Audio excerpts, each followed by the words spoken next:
Hey class, today we are going to cover Castle Unit 6, Activity 6, or Activity C6.6 if you prefer, which is going to ask the focus question, how do current and voltage jointly determine power transfer, or energy transfer, which would be power.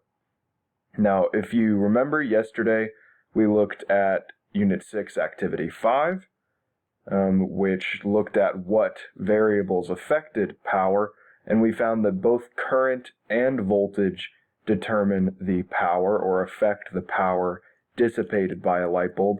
So today we're going to go a little bit deeper into Activity 6 and figure out how those two work together and ultimately come up with an equation that will tell us how much power we have in a given circuit. Okay, first, before you continue with this video, I would like for you to review reading C6.1. The file for that is on the Canvas page, so please, before you continue, do review that so that you understand what I'm talking about.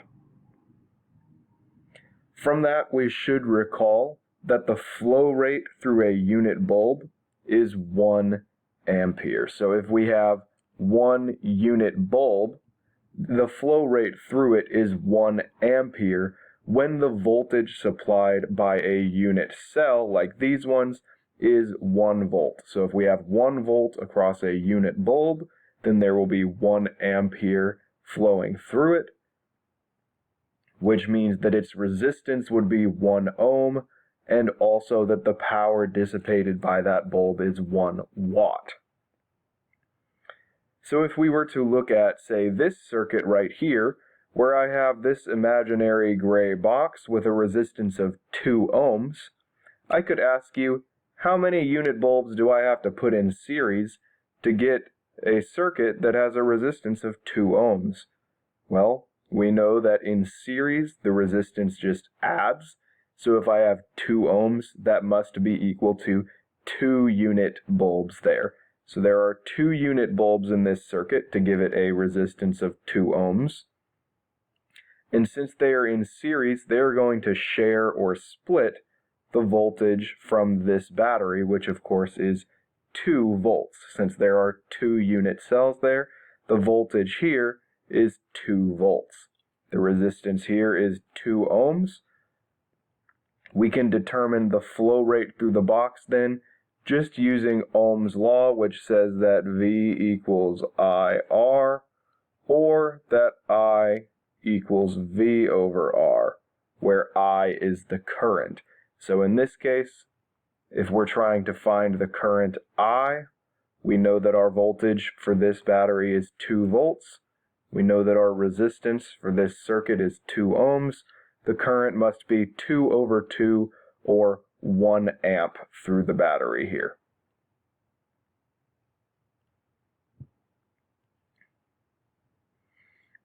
Okay, for this activity, you're going to essentially do what I just did for a number of different circuits. I want to say that there are 9 circuits on that activity, C6.6. So what you're going to do is you're going to first determine the pressure difference or the voltage across each branch of the circuit. And since these 2 branches are in parallel here, right, they both have the same voltage across them, and that voltage is equal to the voltage of the battery. And then also determine the flow rate through each branch. Remember, we have a total resistance for the branch, which is going to be equal to the total resistance of the bulbs. And then the flow rate is just going to be equal to, again, I equals V over R. So the current through each branch will be equal to the voltage of the battery divided by the resistance of the branch. Since these are unit bulbs, that means that the resistance of the branch will be equal to the number of bulbs that are in series in that branch. Okay, so we'll actually just do that real quick right here. The voltage for each one of these branches is 2 volts. the current through each branch, and this is a little bit hard for me to get in that deep, but since we have 2 volts and 2 bulbs here, that's going to be 1 amp. Looks like I can write small enough. Through both. So our total current through the battery is going to be 2 amps, right? Because we have here 2 branches, each with 1 amp.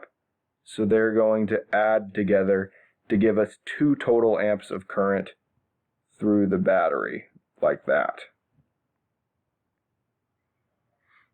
Okay, then we're going to use the definition of the watt to determine the power input to the gray boxes that contain the combinations of unit bulbs. So you're going to do this for each circuit. You're going to say, okay, well, 1 watt is the amount of power that we have dissipated by 1 bulb when it has 1 volt of pressure difference across it and 1 ampere of current flowing through it.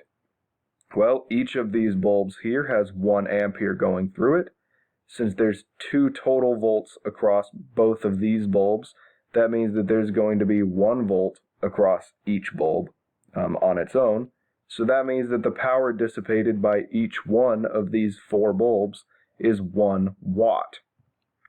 Power is going to add together this way, so that our total power dissipated by the circuit is 4 watts, which you might notice is the same number as the number of unit bulbs.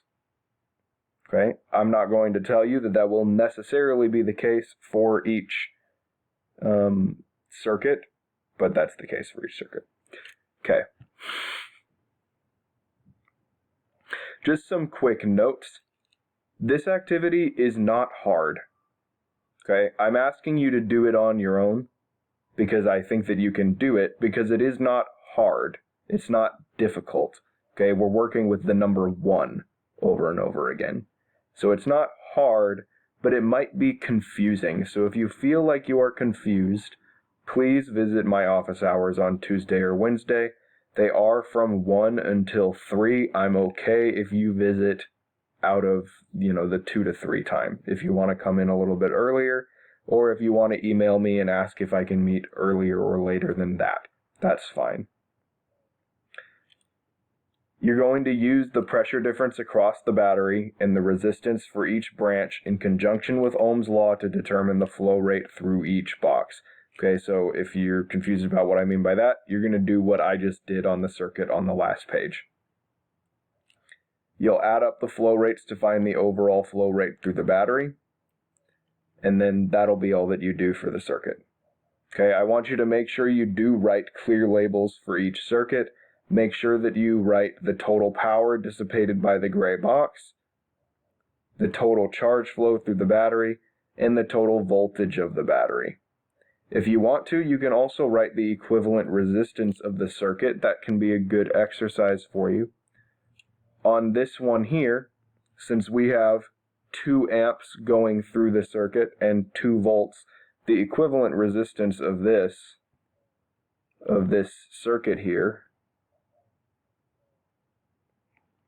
is equal to the voltage of the battery, 2 volts, over the current through the battery, 2 amps. And so this equivalent resistance is equal to 1 ohm. And if we look at both branches, we see that both branches have a resistance of 2 ohms on their own, and then when we put them in parallel, we cut that in half because there's 2 of them there.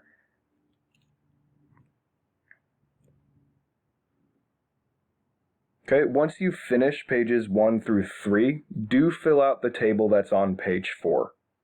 When you're done with that, you'll reorganize that data as described on page 5.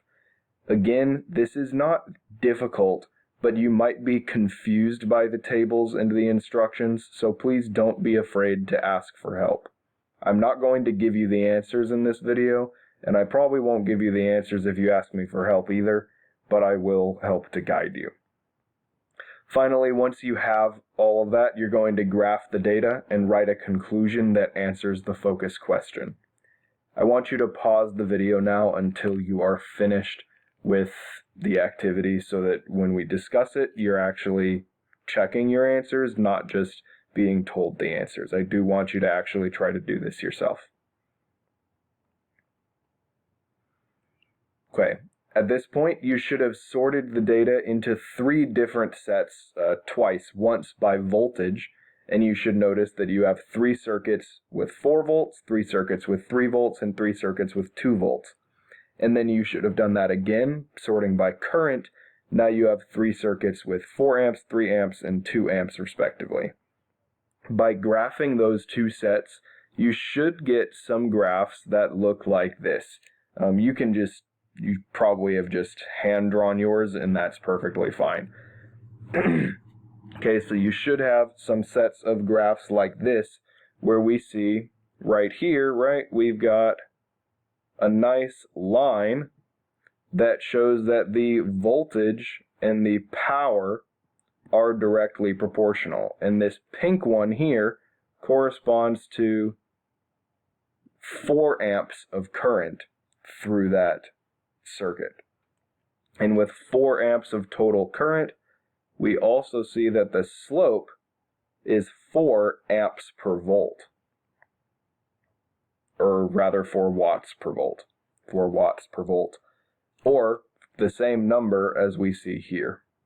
We see something similar happening with this other graph, where this line that I have circled corresponds to 4 volts.